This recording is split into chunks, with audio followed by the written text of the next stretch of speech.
Thank you very much. And do you know what? I phoned Terry this morning. I said to him, look, when we start the cooking, can we have some sun? And pretty much right on cue, it happened, but it's gone in again. But there we are. That's been in Wales. Now, we're talking about rhubarb. Now, Terry and I picked this a bit earlier. This is from his allotment. I love rhubarb. This is what they call main crop rhubarb. Now, this is rhubarb that I use for things like pies, crumbles, chutneys, pickles, that sort of thing. And the early season rhubarb is what I use for things like parfaits or sorbets or just generally poaching.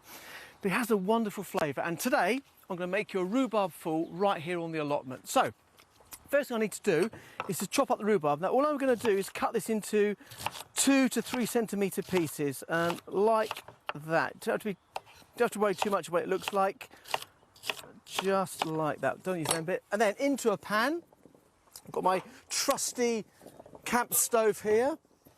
And then to that I'm going to add a little bit of sugar. Now don't go mad on sugar because we're going to add a little bit later on. But a little bit of soft brown sugar, in that goes. Like that.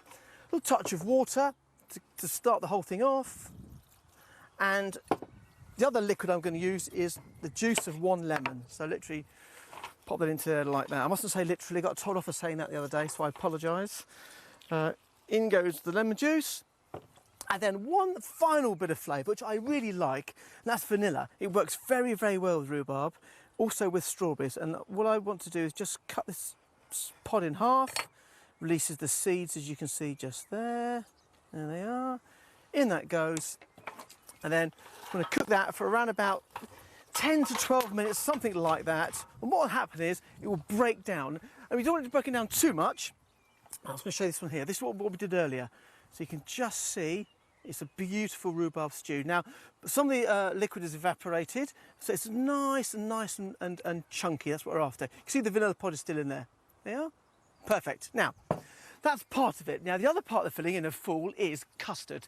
Now, when I had my pub years ago, my dad said to me, I'm never going to come to your pub unless you have real custard. And by that, he meant custard powder custard. And this is what I've got here. This is what we made earlier.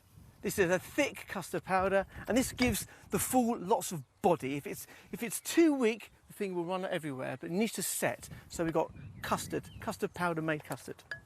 And then here, finally, we've got a bit of double cream. Now, I use double cream for fools, and I use whipping cream for things like lighter sauces, because, again, it gives it a little bit more structure. Now, what I've got here is a little trifle dish, or I've got a tumbler. Now, just to make it a bit posher, what I've done is I've lined this trifle dish and tumbler with cling film. Now, what you need to do is wet that first, wet the bowl first, and then the cling film slides in nice and easily. If you don't do it, forget it, it's a nightmare. And then with a sharp knife, I'm just going to measure these little sponge fingers so they fit perfectly into the dish like that. And then I'll put 2 more in here, like that. This is slightly thin, as you can see. And all you do is you mix the rhubarb puree into the cream. You then add the custard, in that goes, and you just want to gently fold this together. Oh, look at that. So the whole thing starts to just thicken with the acid from the rhubarb. Don't go too mad, fold it in like that, and then into the trifle dish, knock it down, cover it with cling film, and you want to leave that to set in the fridge overnight for a couple of hours. And it'll end up like this, the one just here that we turned out earlier. And I'm going to put a little bit of rhubarb sauce on there. Over to the boys here, we've got Terry and his friends. There you go, boys.